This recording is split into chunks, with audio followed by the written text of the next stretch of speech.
So after 2 months, maybe 6 weeks, 7 weeks of suggesting, finally got into Vengeance. Sorry. Directed by B.J. Novak, written by B.J. Novak, starring B.J. Novak. Yeah, very huge fan. I know. Orson Welles of him. Yeah. I thought he pulled something special off. But what did you think? You haven't told me anything yet, so that's good.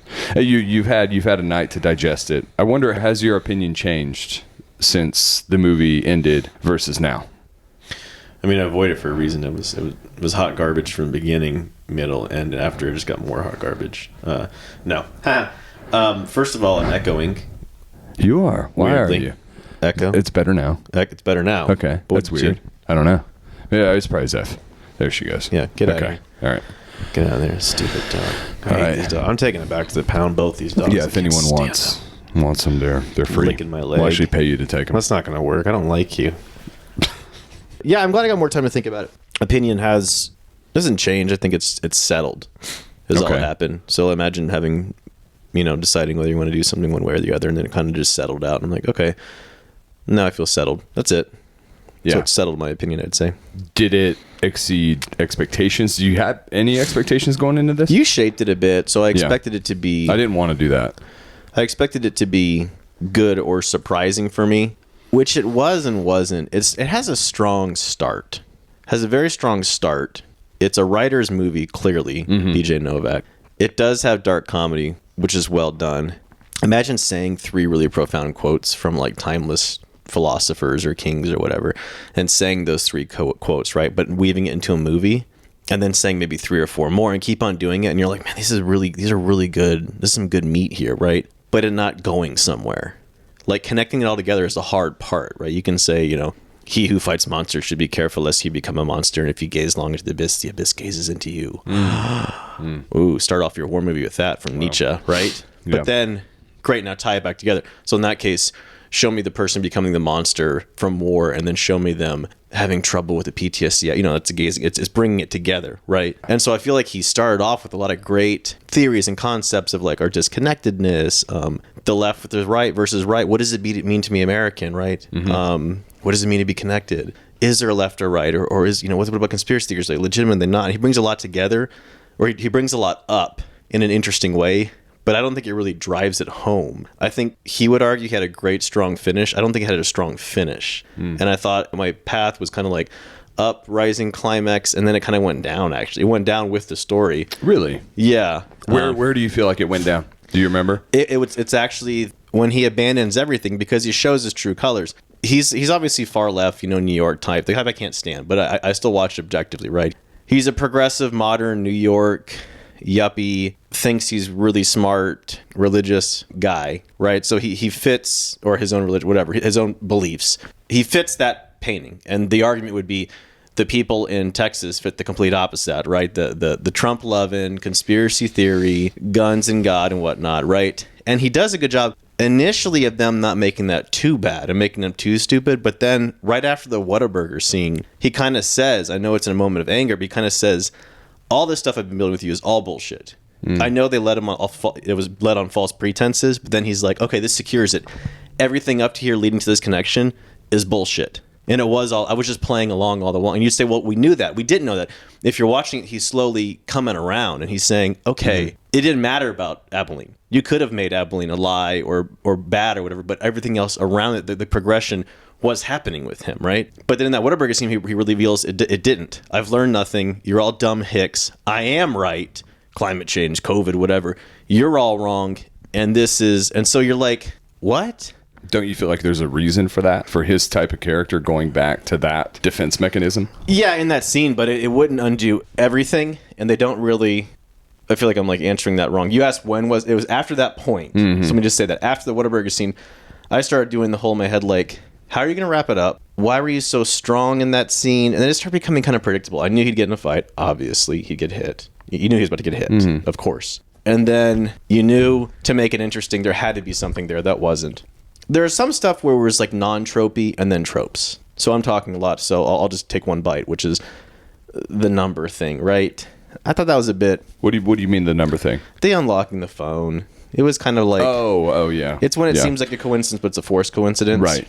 That's interesting from a writer's perspective. If you're thinking of this movie like a writer, how do you get around that or navigate that and make it seem completely organic and natural and like, oh, I don't even question that for a second? I don't know, but that's what I'm saying. I feel like I'm beginning all bad. It started really strong, and it was a writer's movie. Yeah. And then about end point, I was kind of like, and by the way, this doesn't take away from my overall viewpoint. I'm still being objective. I'll give it away. I thought it was pretty good. Mm-hmm. Okay. But that's where it started, like, going from great to good.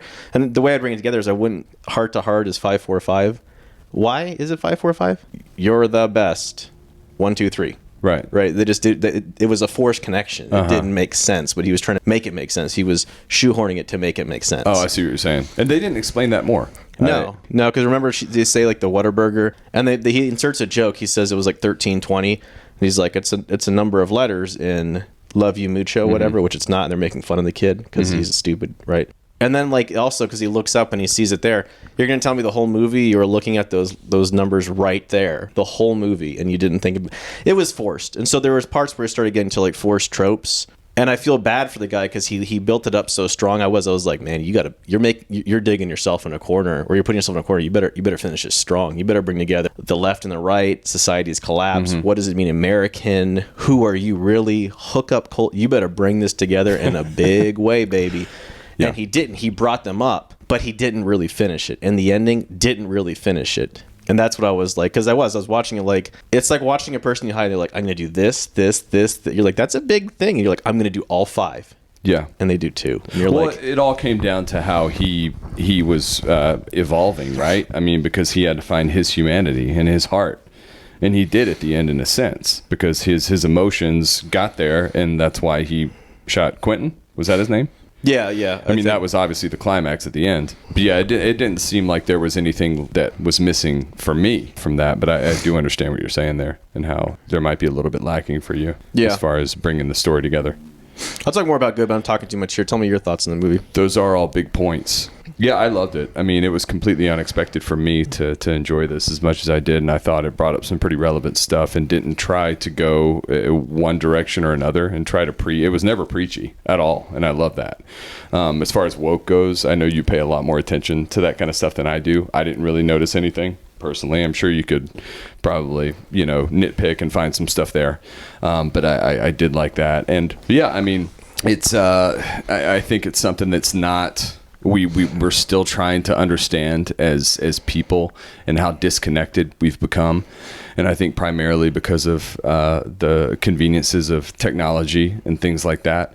And he goes to this small town in Texas and is around this family who, for lack of better terms, seems like they're kind of on the small-minded side, one could argue. But their value is in their family and their roots and their culture, and they're not worried about the Wi-Fi connection and things like that. And I think that's a lot of what's missing in at least this world that we live in, is this connection that we have with the people we love, whether it's blood, friends, and a genuine connection. And I think that it explored that in a really unique way that moved me, and it made me think about the importance of that kind of stuff a little bit more. And I think that feels nice, because it's so easy to get caught up in a lot of bullshit and Twitter feeds and Instagram stuff. But anyways, yeah, I can't think of another movie that's kind of touched on themes like that. And I think that's really important nowadays. And I do feel like this is an important movie in that sense. And I think more people should watch it, because I don't even know if it did well or if it is popular. But it's so hard to do well with a movie now. I know. I mean, it's free on Amazon. Yeah, I mean, I was blown away by BJ Novak. I know that he's accomplished a lot with The Office, and I assume he's probably in his 40s now, wouldn't you say? I think he's 42. Yeah, I think first-time feature screenwriter as well. Pretty freaking impressive. And I've never really paid too much attention to what he's done in the past. Was Ashton Kutcher. He exceeded any expectation I had when I saw that he was in the movie. I guess he can play kind of one-note characters from what I've seen, but They're friends from Punk'd. Yeah, that was season 1 or 2. 2. Dak Shepard was season 1. Yeah. But anyways, yeah, I thought Kutcher was great. You said a few things I want to touch on. One of them you said was, one thing I kept thinking when I was watching it was you made a point, like what it did is it exposed maybe there is something to these people in Texas, right? This is where I do the counter argument to the other side is you got a couple interesting things. One, you said they didn't, they're kind of like not woke. And by the way, that's even an equation, the whole woke thing. When you make a movie about woke, it's hard to be woke because it's now about woke. They took a lot of jabs at the right. Okay. The cops are stupid. These people are barely, the girl is just wants to be, they're all dumbasses, right? And they took plenty of opportunity for that. Where was the opportunity in the left? Where was his editor an idiot or a bitch or so? You find something wrong with them. The left didn't get any chance to look wrong or stupid. The right certainly did. Well, there was no left main character besides him and the guy that he's at the party with in the beginning. Of course, the producer or whatever she is who runs the podcast, she could be, but she was such a secondary character that she was there and she served her purpose perfectly. I thought if they wanted to take jabs at her, it would have taken away from the story. I think it's not even-handed. Then I think it's because then it leads to my second part of the thing, and I get what you mean. Like the story is, it's not an even-handed story. It's more about the because right. It takes place in right. So in that terrain or that arena, whatever, it doesn't matter. Yeah. The thing I also didn't like was I'm like, okay, during the Whataburger scene, think about his point he makes then, the things that are better. It's funny because you were talking about better in New York. What was his argument? On the right, or in this case, it doesn't have to be right. I really do hate traditional. I really hate fucking right-left idea. Traditional America and progressive America. I'll take that. I like that better. Progressive meaning or postmodernist, right? Right. What's your argument? Not you, this guy. What's your argument, right? These people are about family, going with your heart, going with your gut, religion, whatever, some sort of like foundation. What's your foundation? On the left, on the postmodernist progressive side, what's your argument that is better, and how is that provably true? Because they make the point, no one would have came to you if you got hurt in the hospital, because no one probably would have, because they don't really care about you. On the left, on the postmodernist progressive side. There's never really an argument for their side, because I don't think there really is a great argument for it. In support of their way of living, they may estimate that would be better, right? Because these guys are dumbasses. We have it better. Great.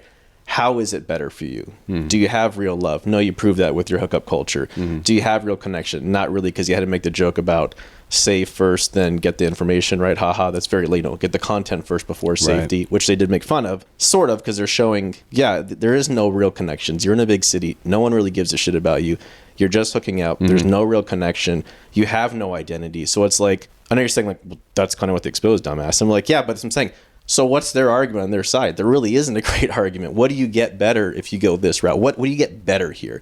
I think the argument would be not being an idiot and believing conspiracy theories and knowing better, right? Knowing better how? You proved at the end that you were wrong. Now, the mechanisms to get there were wrong, right? Like the lie to get there, whatever else. Arguably, they were right up until that scene. If he would have stayed wrong, then it would have better made their point. But instead, it showed that he was aptly completely wrong. His belief system, his way of living, all of it. Nothing supported what he had going back. Sure. So it's interesting. It makes him going against him, almost defending his point, I guess, because I'm like, you didn't make a point for yourself at all. You just kind of showed, we're small-minded, and we think we know it all, and we're in our ivory tower, and climate change is real, and all this stuff, and we think we're right, but it doesn't have any meat behind it. It's all BS. There is no better story in the end where I end up happy in my situation. I envy your situation in this case, because it does seem like a better situation. Maybe that was his point. I don't know. I think that was. I mean, that's the way I'm seeing it, and I think that's why I respected the movie so much. Is because when I knew he directed it, and of course you can have preconceived notions about someone and their work and maybe how they feel, but I think that he really navigated this very fine line of commentating on both sides and kind of exposing positives and negatives that are very true in That's today. what I mean. What positives? What positives as far as the left or right? On his viewpoint, what positives do we get from him? As far as the left? Yeah. Living a exciting, vibrant, high-paid lifestyle of random hookups. I mean, of course, that's bad, you could say. Is it all bad? It's empty. Sure. You said exciting. Exciting is moment to moment. That's what I'm saying. That's what I was trying to get the point. It's quick. Right. Yes. None of it. When you get to, it's like, okay, we're gonna settle society. Right. We're gonna go one way. We're gonna settle society, and we only go one direction. I know that's the point, but this one almost verifiably proved like the Elon Musk interview. When you're like, let me challenge that. When you get under it, you're like, there's nothing here. I'm challenging. I'm getting deeper. What's here? Then this one is like family, culture. There's stuff. Yeah. Yes. And you're like, where's the substance here? Yeah. Interesting. Well, yeah, and again, I think I was expecting him to defend that side a lot more. Yeah. A lot more. So that left you kind of disappointed that he didn't. I don't know what I'm saying. That's why I was reading this. And by the way, I'm sure if we do get comments, people will say, like, we're contradicting, whatever. Which, by the way, fine, great, because this makes it more real and it's authentic. I don't really know what I'm saying with that. I guess maybe I'm making a bigger point out of the movie now about that in general, because I don't think there's anything there. And I think we're learning it slowly. And I think we will continue to learn it, where it's like, is there a right or wrong side, or is it right or wrong now, or whatever else. The movie, if anything, I walk away, should show you there's nothing there. At no point in the movie did he make a strong argument about, like, here's what's more here. I'm trying to be objective lawyer. The biggest thing you could maybe argue is that, well, we will do more investigation before we jump to conclusions, right? Because we don't go with how we go with our brain. That's not true in practice, in my experience. So in some ways. How did you feel about the twist? Or did you have a feeling, or did you see it coming with the girl Abilene that he hooked up with, when it turns out that she didn't have really feelings for him at all? I love that. Yeah, I like that too. I thought that I didn't see that coming. I thought that was a really nice touch in the story. I was watching halfway between thinking about having the conversation with you, and I'm like, the puritanical good woman, which I think is a great, not trope, but kind of woman you should aim to be and not have a high body count. Whole other controversial thing. I'm watching it halfway between. I'm like, if she's hooking up in New York with this guy, she's done it plenty of times before. Yeah. I'm like, why is she the puritan? Is like puritanical just mean that you're nice and sing songs? I'm like, you're still right. A roasty, you know. Was he that good, that much of a charmer, just to get this young Texas innocent girl? Like, no way. I kept looking at you. I was like, we're having this conversation. If they ended a certain way, I'm like, she wasn't the puritanical Snow White. And then when she does it, I'm like, good, because that's who she would be. Like, exactly, it's just a hook up. But I'm like, yeah. And of course, the family's gonna think otherwise, right? Well, she tricked them. If you remember, like she said, with Kutcher, which I didn't really get that. I didn't get that. What do you mean? She says in the text, "I put you in my phone as this." Mm-hmm. Why would the family see that? I mean, if they live in the same house, who knows? They couldn't unlock her phone. That was the whole point in the movie. Right, but text pop up on the screen. I guess you fill in the blanks there. Maybe. I don't know. I thought he, again, it was the force of the writer. Okay. It was the writer trying to... I see what you're saying. Shoehorn his thing to make it work. Yeah. Because it didn't make logical sense. I know. It's a movie. I know. I'll do the It's a Movie. The It's a Movie is the end, because another thing that bothered me... yes, I knew he was going to shoot Kutcher. Yeah.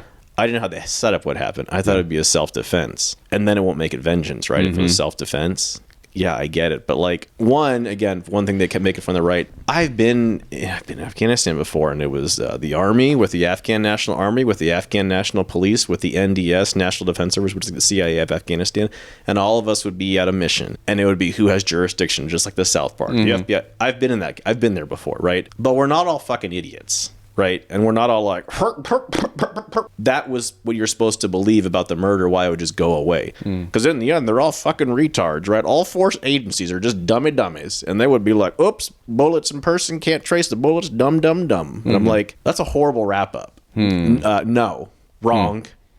Well, it doesn't even say what happens. I mean, he could be arrested easily for this thing, but he just fucking did it, right? Yeah. And maybe he threw out, any concern for repercussion and just lived in the moment, in that moment, and did what was right, or what he felt was right. Yeah, fair point. He's on New York subway, so he at least made it home. So, what do you think of Kutcher's performance? Did you think it was anything special or unique? I went back and forth. I don't. It's hard for accents. I'm an accent snob. I'm with you on that. I think the accent was lacking a little bit, and I think maybe the writing was so good for his monologues, and he was giving kind of a big part of the juice of the dialogue there, and I think that obviously can help your performance tremendously. But I thought he pulled it off. But yeah, the accents is Boyd Holbrook, the guy who I can't remember his name. Great. He's an Aussie, I think. I didn't know that. I think he's an Aussie. Yeah, but that guy's fucking special, man. He's a great actor. I loved him in Predator. Yeah, I did too. That was really good. What do you get this one? Wish I had more to talk about it. 8.6. That's awesome, man. Yeah, it was pretty good. That's why I wanted we had more to talk about, because I just kind of shit on it. We can do a part 2 on any of these, because I feel like this is a movie I want to revisit. I want to pay more attention to it, and I know it has a bunch of layers, or at least it does for me.